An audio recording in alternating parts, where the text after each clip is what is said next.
Good morning. Today's reading is taken from Luke 8, verses 26 to 39, and I'm reading from the NIV Bible. May the Lord bless the hearing of his word. They sailed to the region of the Gerasenes, which is across the lake from Galilee. When Jesus stepped ashore, he was met by a demon-possessed man from the town. For a long time, this man had not worn clothes or lived in a house, but he had lived in the tombs. When he saw Jesus, he cried out and fell at his feet, shouting at the top of his voice, "What do you want with me, Jesus, Son of the Most High God? I beg you, don't torture me." For Jesus had commanded the impure spirit to come out of the man.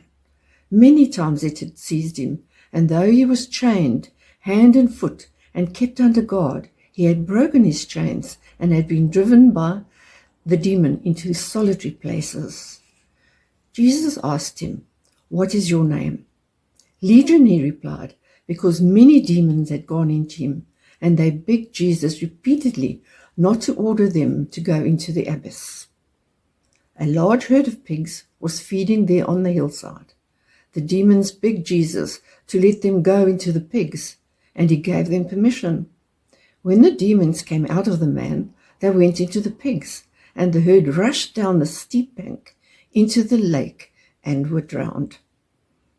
When those tending the pigs saw what happened, they ran off and reported this in the town and countryside, and the people went out to see what had happened. When they came to Jesus, they found that the man from whom the demons had gone out was sitting at Jesus' feet, dressed and in his right mind, and they were afraid. Those who had seen it told the people how the demon-possessed man had been cured. Then all the people of the region of the Gerasenes asked Jesus to leave them, because they were overcome with fear. So he got into the boat and left. The man from whom the demons had gone out begged to go with him, but Jesus sent him away, saying, "Return home and tell how much God has done for you." So the man went away and told all over the town how much Jesus had done for him. Thus far, the Lord does always bless the reading of his word. Amen. Today we enter a powerful and emotional story in the Gospel of Luke. A moment where Jesus crosses a lake and steps off a boat and heals a man possessed by many demons. It takes place not in a temple, not in a home, not even among a big crowd, but basically surrounded by tombs, essentially a graveyard. It's a story of chaos, conflict, healing, fear, and transformation. Let's pause for a moment and imagine the scene. Let's imagine the tombs, which were chambers cut out of the rocks of the hills of that area, a place that most people would avoid. This is where Jesus chooses to go, a Gentile region. And the story begins with Jesus choosing to sail across the lake from Galilee to the region of Gadara. Gadara is where the Gerasenes lived. In Luke 8:22 to 25, Jesus has just calmed a storm on the lake, showing his power over nature. Now, as he steps ashore, he immediately meets a man possessed and tormented, living among these tombs. Luke says this man wore no clothes and had not lived in a house for a very long time. Instead, he lived among these tombs. People tried to control him. They bound him up in chains, but every single time he broke free because he was so strong. Commentaries suggest that people were scared of him because he was so dangerous. That's why they chained him up and they even guarded him. Imagine the fear this man caused. for that to take place, for people to chain somebody up. He was isolated. He was dirty, and he was unwanted. He was rejected. But not by Jesus. Jesus chose to sail across the lake to meet this man. It seemed like a deliberate appointment with a man everyone else deserted. We have already imagined the tombs, the setting of the story, where all of this is actually taking place. Now let's see the different ways we can remember the story from various angles, as if we are entering a 3D movie scene. Let us wander around inside the scenes of our text today. Today, we are taking part in the story, seeing Jesus and all the other people around. Try and place yourself in the story and see where you can relate. Let us become aware of what's going on in these scenes in the story and how we are actually feeling about it. Let's take a moment to enter scene 1. Imagine it. You are standing on the shore of the lake. The air still smells like the storm that Jesus just calmed.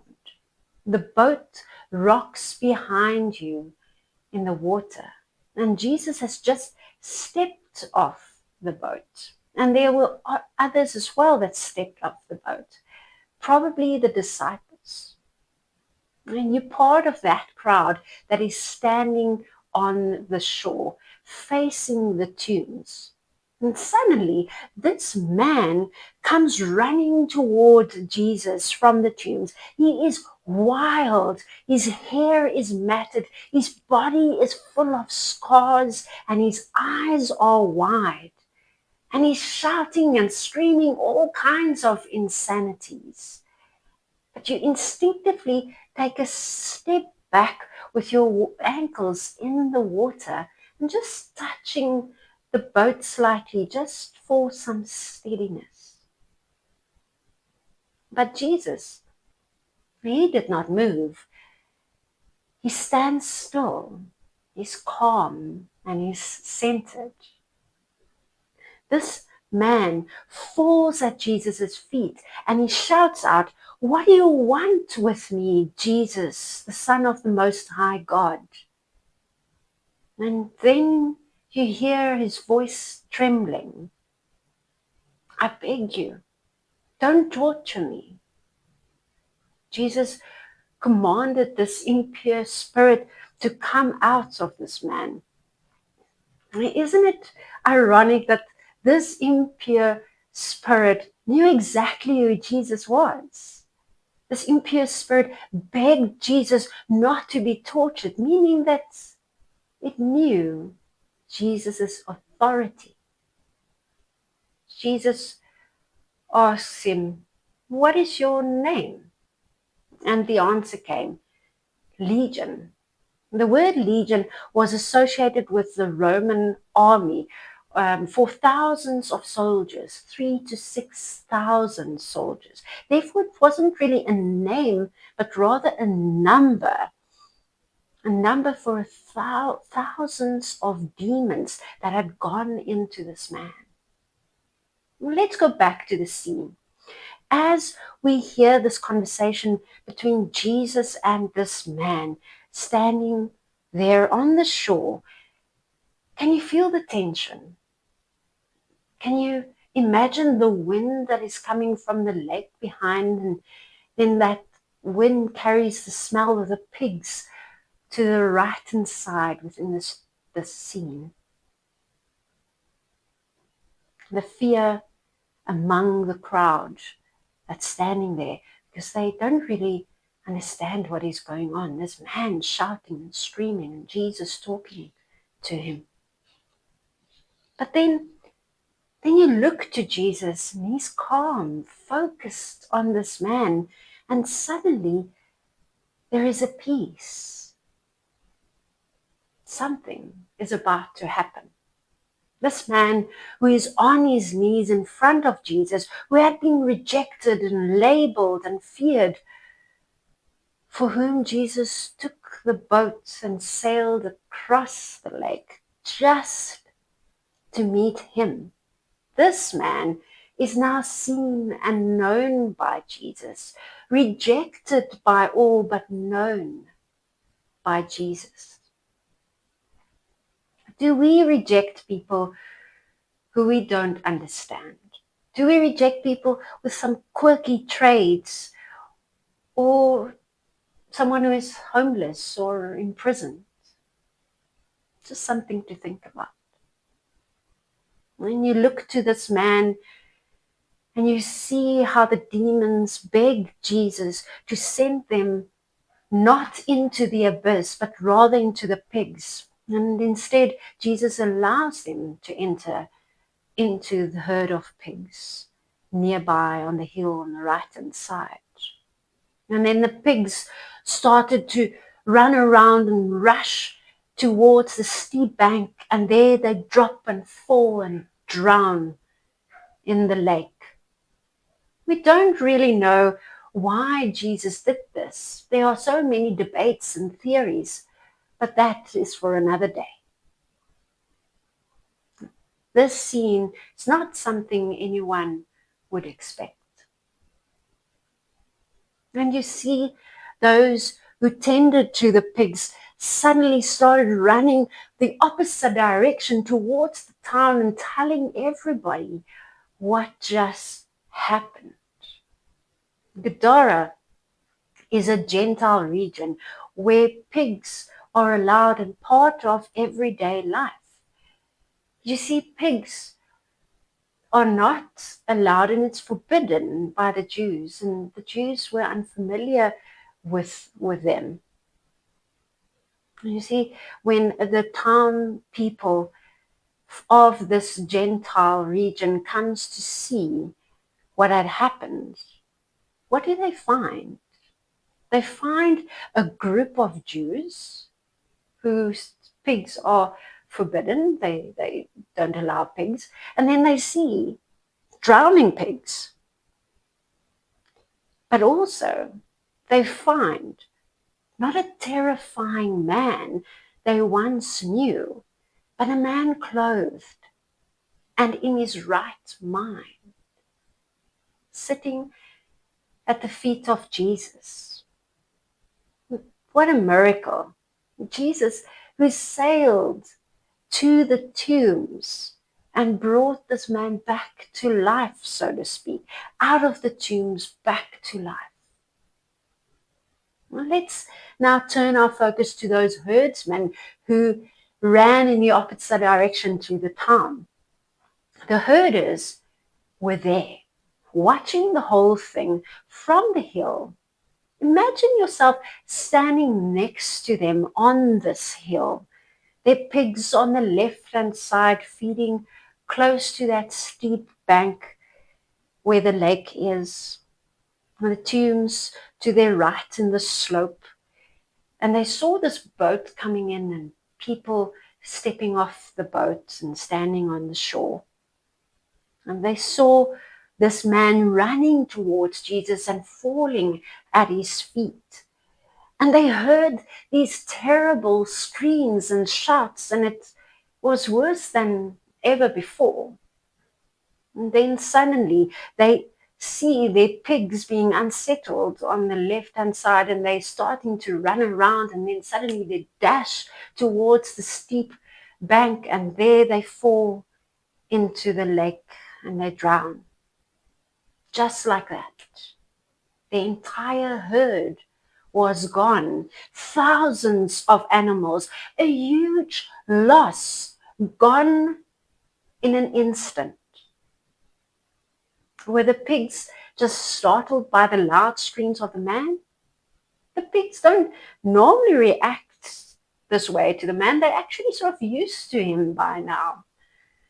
The herders were standing there with their hands in their hair, looking at this man, baffled that this man is now calm and not shouting. He's normal. They were utterly perplexed. But their pigs are gone. Those pigs weren't just animals, they were their livelihood. It was their income. It was their food. It was their business. They must have been shocked. And so they ran, not out of joy, but rather out of confusion and fear, and maybe even a little bit of anger that they lost their income. They were definitely not happy about this man being healed. They were more focused on the situation with the pigs. And they told the whole town what had happened. They saw the miracle. They saw the healing.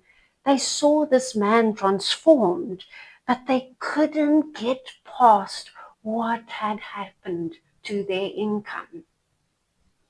Were they more concerned about their business than this man's freedom, healing, and salvation? Don't we see this in the world today as well? We live in a world where profit often outweighs people, where convenience, dare I say, trumps compassion, where personal comfort can mean more than someone else's well-being. And are there things that we cling to? I sometimes ask myself, what are the things that I cling to? What are the things I place above someone else's well-being? Do I cling to income and safeguarding it so much instead of trusting Jesus? Following Jesus and being led by him can be disruptive, as we see in the story. He steps into our lives and then he turns it upside down, just like he has done in this story. But in the best way possible. Let's reflect for a moment. Where do we need to trust Jesus as he stands on the shore of our lives? What are we afraid of losing that might actually be standing in the way of what Jesus is doing? And do we rejoice when we see what Jesus is doing? Scene 3. And we're still in the story. We read in verse 35, and the people went out to see what had happened. When they came to Jesus, they found the man from whom the demons had gone out, sitting at Jesus' feet, dressed and in his right mind, and they were afraid. Can you picture it? Word spreads fast. The herders have gone into the town, breathless and shaking. They were shouting what they have seen and about the pigs drowning and demons screaming. And then they talked about Jesus, the man who caused it all. And so the townspeople gathered. They were curious, but they were also cautious. And they went in a crowd. See yourself as part of this crowd going to see what has now actually happened. You make your way down to the shoreline with this big crowd. People were shuffling and moving around. Some people fell over as people were trying to get to the shoreline. Now, what do you see when you get there? No pigs, no chaos.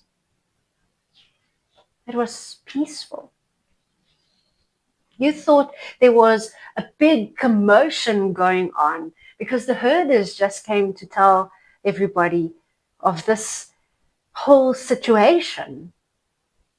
And then you see the man there that everyone knows, the one that was chained, the one that was feared and avoided and gossiped about. You see him sitting there quietly, no longer naked, no longer shouting, no longer wild-eyed and dressed properly. He's in his right mind and he's sitting there at Jesus' feet. But just in case anyone was wondering and imagining things, just in case someone thought that this is just a setup or just a coincidence, the witnesses started to talk one by one. They say, we saw it, and they testify about what has happened. They explained what happened. They had seen this man possessed. They saw the demons scream. They saw the pigs rush into the water, and they saw the change, the transformation with their own eyes. They confirmed the miracle. They declared the truth, even when others were afraid to accept it. Could that be our role sometimes in life? Can we ask ourselves if we have witnessed such a miracle in somebody else's life, or God just doing something in somebody else's life, or in our own lives, and we felt the nudge to speak about it? Would we do it? Would we testify? Would we witness? As we are standing in the crowd, looking at the people around us, and they all seem so afraid that they asked Jesus to leave. They might have been afraid of the disturbance Jesus caused, and they might have been afraid of the disturbance he may cause if he stays. Maybe they were afraid of the Jews coming into a Gentile region to wipe out their way of doing things, like they wiped out their pigs. Or were they afraid simply of the unknown? What will happen next? Is that something we can relate to? Are we afraid of the unknown? How do we react if something suddenly changes in our lives? Where do we turn to? Do we trust Jesus? And the last scene for this morning, scene 4. And we are still in this 3D movie as we are looking around in the story. And we look at this man now calm, restored, clothed, sitting at Jesus' feet. The same feet he had earlier sat in torment. He now sits in peace. His eyes are clear, his voice is steady, and then he speaks. He looks at Jesus, the one that came to meet him, who saved him and set him free. The man says, Jesus, please let me go with you. Can you imagine the emotion in his voice at that point? He doesn't want to stay in Gadara, not where he was mocked and feared and abandoned. He wants a new life with the one who gave him life. But Jesus, he doesn't say yes. Instead, Jesus gives him a mission. Jesus sends him as a witness. In verse 39, Jesus says, return home and tell how much God has done for you. Go back, Jesus says, not to those old chains, but to the calling, not to the past, but to proclaim what God did. And the man obeyed. Verse 39 continues and says, so the man went away and told all over town how much Jesus had done for him.